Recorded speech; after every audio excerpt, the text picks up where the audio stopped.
vrasja e të ndjerit Astrid Kalaja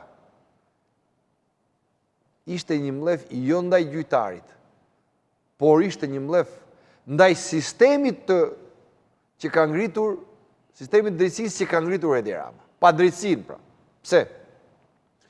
Drejtësia kur nuk ka qenë ka që vënuar sa që sot. Dhe ka një shprehje, një drejtësi e vënuar, drejtësi e mohuar. Po pse po thebin e këtu?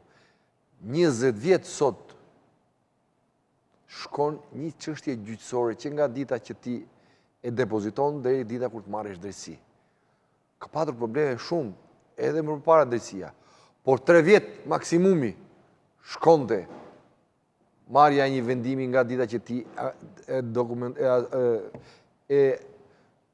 regjistroje një çështje, nga dita që regjistroje çështja.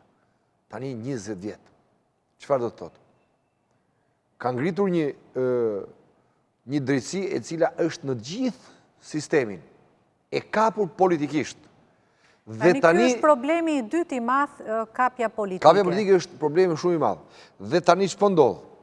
Tani po i ndjejnë që është një patate aq e nxehtë sa që ju djeg duart të gjithë dhe kanë vrapuar që ta heqin nga duart e tyre të gjithë.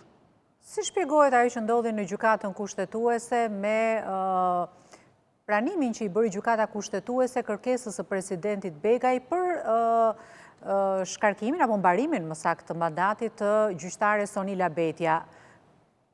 Gjykatësit në një farë mënyre shkurtuan edhe mandatin e tyre duke dashur ti shkurtojnë mandatin gjykatës së Betja. Pra, çfarë ishte? Kjo edhe çështja e Sonila Betës në gjykatën kushtetuese tregon gjendjen ku është drejtësia. Çfarë? Politika. Rama forma.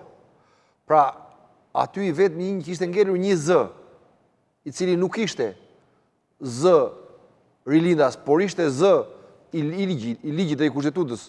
Pra ishte zëri i kushtetutës, duhet largohej urgjent, sepse duhet kapet.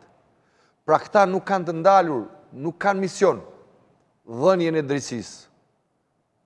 Sot misioni ka qenë dhe është kapja e drejtësisë.